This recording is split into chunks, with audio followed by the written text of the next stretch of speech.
Mine. Mine. Who said volleyball is a fun sport? It can be terrifying, especially for our poor little elementary students. It's me again, just in case you weren't sure. It's Paul Marlette. This is another quick video as part of the object manipulation series for the physical education and wellness implementation series, and it is in association with the ARPDC. This next video is going to be another little short video looking at one specific striking skill. And that striking skill is going to be the bump or the forearm pass. A lot of times in the lower grades in elementary, we're using like the soft balls, the squishy balls, which is great because their arms are pretty sensitive. Even the beach volleyballs.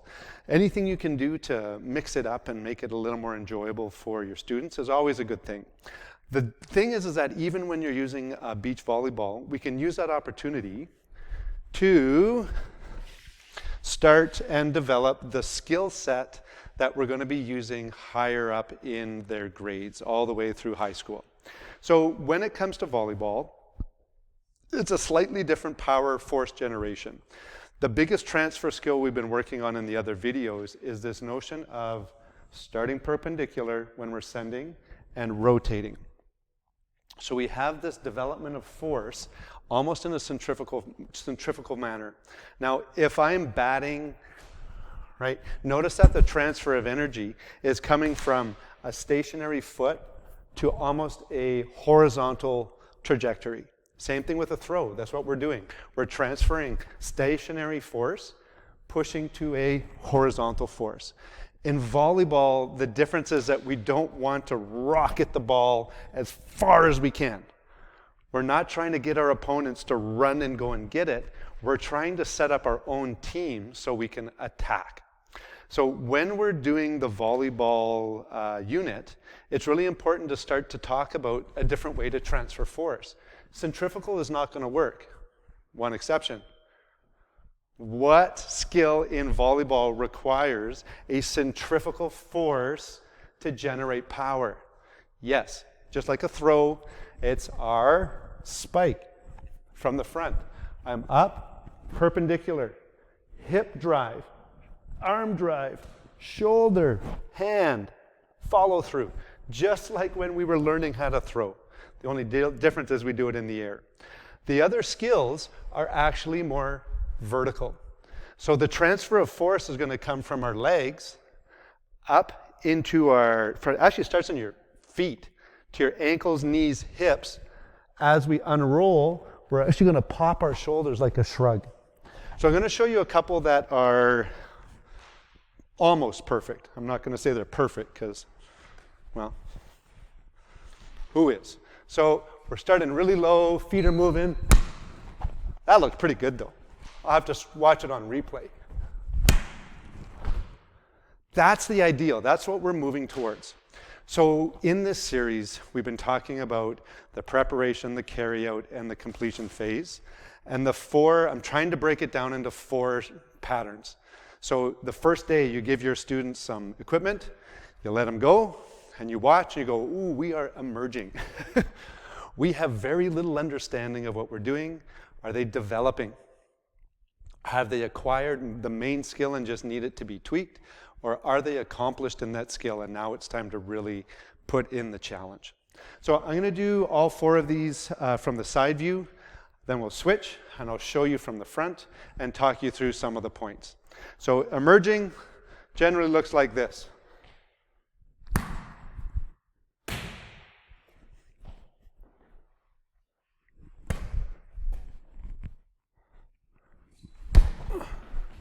Oh, my arms hurt. So what are you noticing? Feet are straight, shoulders are up, hands are locked and low. The other thing you'll see is this, one more time, where all of the force is being generated from the hands. Generally, how they hold their hands is a mess. They don't actually have a place in that. Really common, it happens. So that would be the emerging. The developing would look more like this.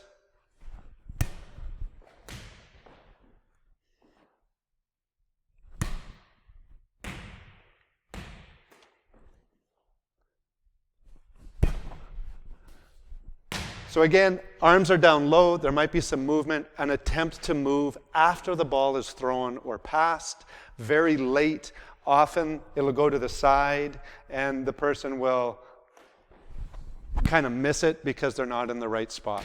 So at the developing stage, they're starting to understand that they have to move to get the ball.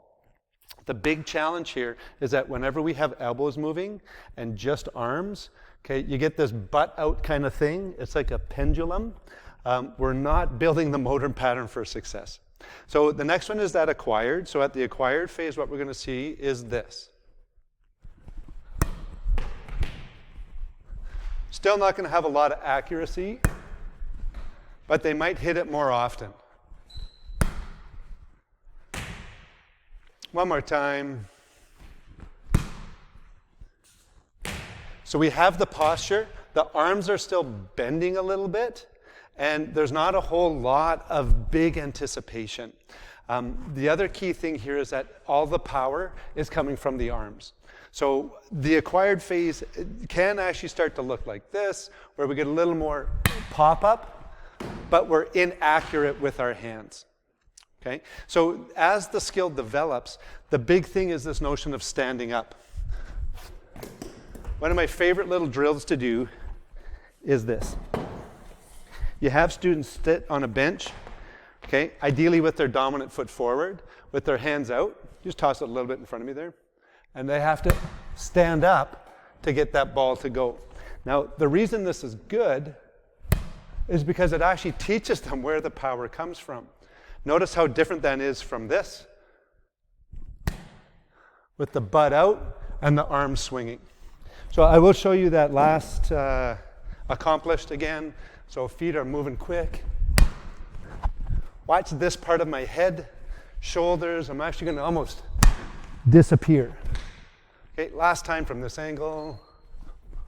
She's testing me. She's testing me. Arms almost never move. The angle of the arm is solid the whole way out. The neck is disappearing.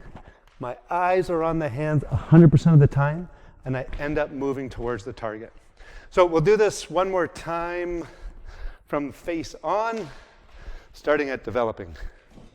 I'm going to come a little closer. You want to back up just a touch? Yeah, good. So starting from developing, hands are together always. Generally, they're going to be bent and not a lot of motion. We're going to try not to hit our mic here. Okay, so that's the emerging. Okay, hands are together because they know they're supposed to. When we get into the developing, there's going to be a little more motion. Okay, arms are going to move a little bit more. Okay, I'm not quite as tall. I can get there. Things are very static. No adjustment for high or low. The other thing, do one more. When it goes to the side, it's a really interesting thing to watch because they always think they have to be in the midline. We get into the acquiring. Now we've got a little more of a posture. Hands are going to start apart. That's a huge phase. That's a developmental win. Why do we want the hands apart? Throw it at my face. If our hands are together, you're going to get a lot. Throw it at my face again, sorry. My hands are together. You actually can't react. So we start with the hands apart. They'll probably be up. Okay. Notice where the arms are contacting. Arms are still swinging. Okay, we got this scoop motion. Ball will go up a lot. Okay. And we get that accomplished phase. Now, finer point, if I'm on the right-hand side of the court, my right foot's forward. Toes are in a little bit. Okay, I'm moving. I'm anticipating before it even comes. And I'm moving forward. So the neck is disappearing. It starts in the feet. Okay, as it comes in, I'm anticipating. I'm uncoiling, like standing up off that bench. Eyes are watching. As I make contact, I'm shrugging my shoulders, and I'm moving towards my target. Watch it one more time from the front. There it is. Notice how the hands are out wide. They come together, and it's all fluid in one motion. So I just wanted to give you a breakdown of one of the skills. Every skill in volleyball has its own scope and sequence.